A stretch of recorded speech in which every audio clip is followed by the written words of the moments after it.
What would you do if you lost everything in a single moment?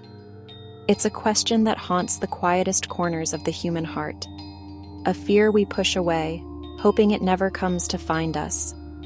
Imagine the life you've built, piece by piece, suddenly vanishing. Your wealth, the fruit of your labor, gone. Your family, the center of your world, taken.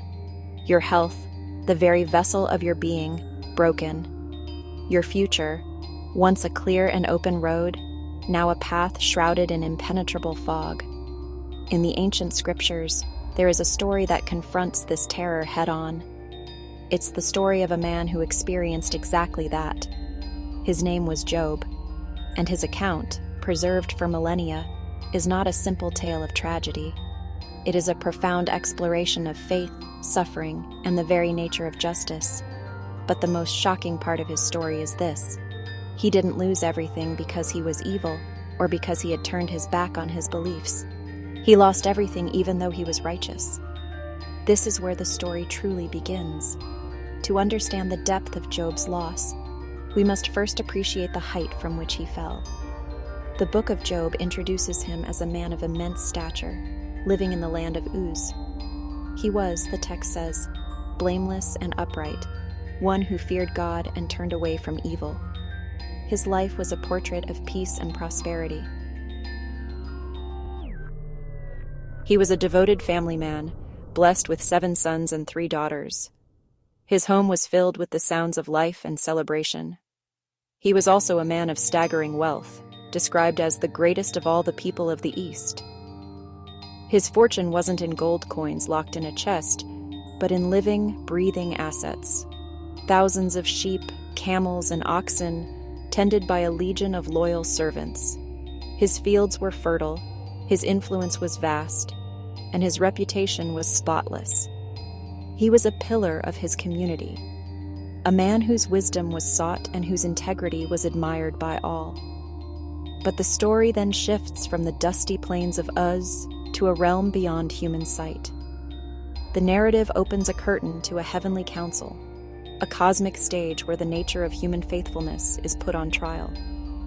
Here, a figure known as the Satan, which in Hebrew means the accuser, comes before God. God points to Job as a perfect example of human righteousness, but the accuser poses a cynical question, a challenge that cuts to the core of faith itself. Does Job fear God for nothing? Is his piety merely a transaction? Is his loyalty simply a byproduct of his blessings? The accuser wagers that if Job's prosperity were stripped away, his faith would crumble into curses. In a mysterious and unsettling turn, God permits the test. He allows the accuser to strike Job's possessions and his family, confident in the integrity of his servant. This divine wager sets the stage for unimaginable suffering, all unknown to the man at its center.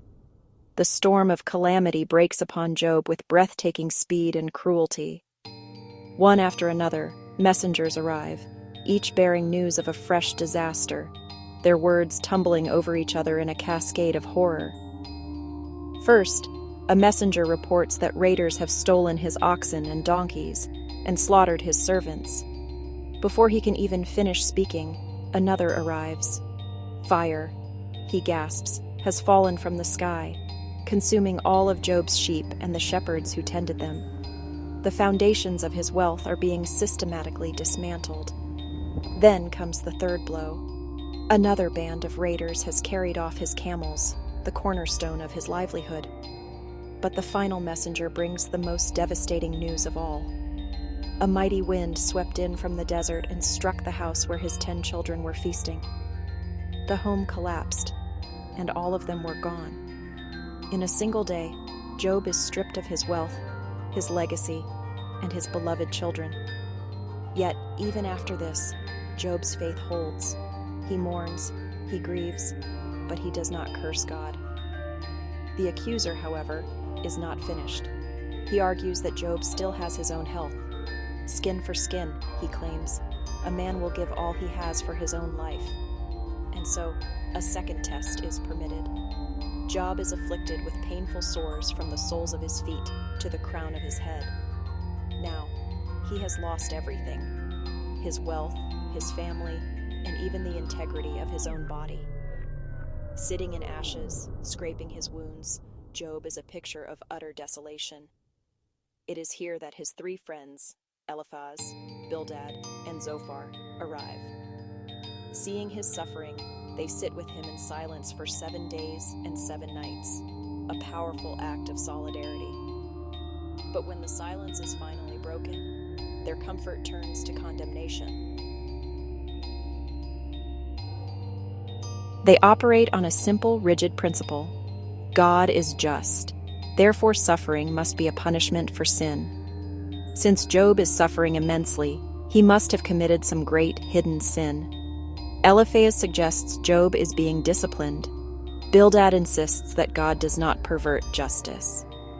Zophar bluntly urges him to confess his iniquity, so that his fortunes might be restored. They are voices of a conventional, transactional faith, unable to comprehend suffering outside the neat box of cause and effect. They mean well, but their words become instruments of torment, piling guilt and shame onto Job's already unbearable grief.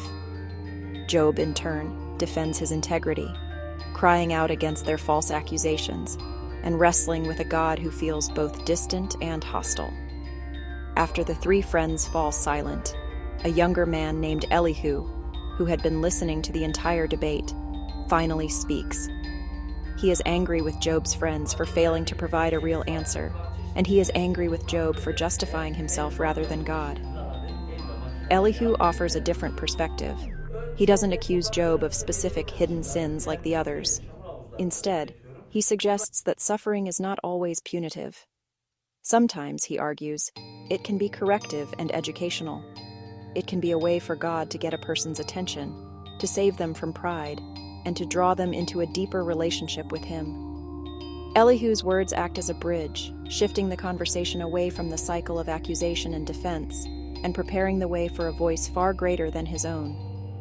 Suddenly, the debate is silenced. God finally answers Job, not from a gentle breeze, but from the heart of a whirlwind. The response, however, is not what anyone expected. God doesn't explain the reason for Job's suffering. He doesn't mention the heavenly wager or the accuser. Instead, he unleashes a torrent of questions that reveal the sheer scale of his power and wisdom compared to Job's limited understanding. "Where were you?" God asks, "when I laid the foundation of the earth? Have you ever commanded the morning or shown the dawn its place? Can you bind the chains of the Pleiades or loose the cords of Orion?"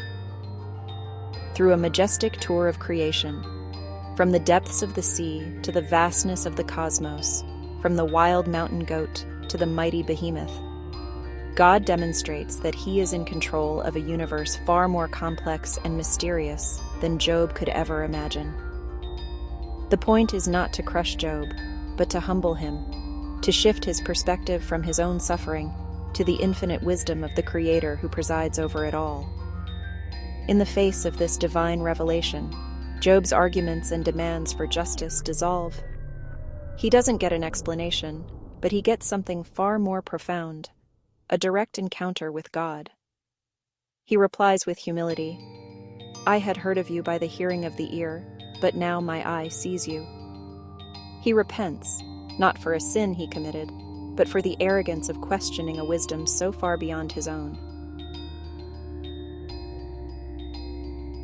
And in the end, Job's life is restored. The scriptures say God gave him twice as much as he had before: new herds of livestock, a renewed standing in his community, and a new family, 7 more sons and 3 more daughters, said to be the most beautiful in all the land. Job lives a long and full life, seeing his children and his children's children for 4 generations. This restoration is not a simple reward for good behavior, but a symbol of grace and renewal. It shows that even after the most profound loss, life, hope, and blessing can bloom again. The story of Job doesn't give us an easy answer to the question of why good people suffer. In fact, it rejects easy answers. It teaches us that the universe does not operate on a simple system of reward and punishment that we can fully comprehend. It shows that faith is not a transaction to secure a comfortable life, but a relationship of trust in a God whose ways are higher than our own.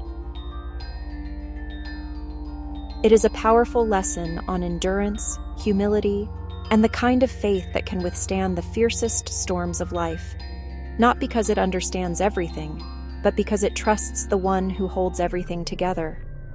The story of Job shows how faith can endure and even deepen during the darkest moments of life, leaving us with a timeless portrait of resilience in the face of the unknown.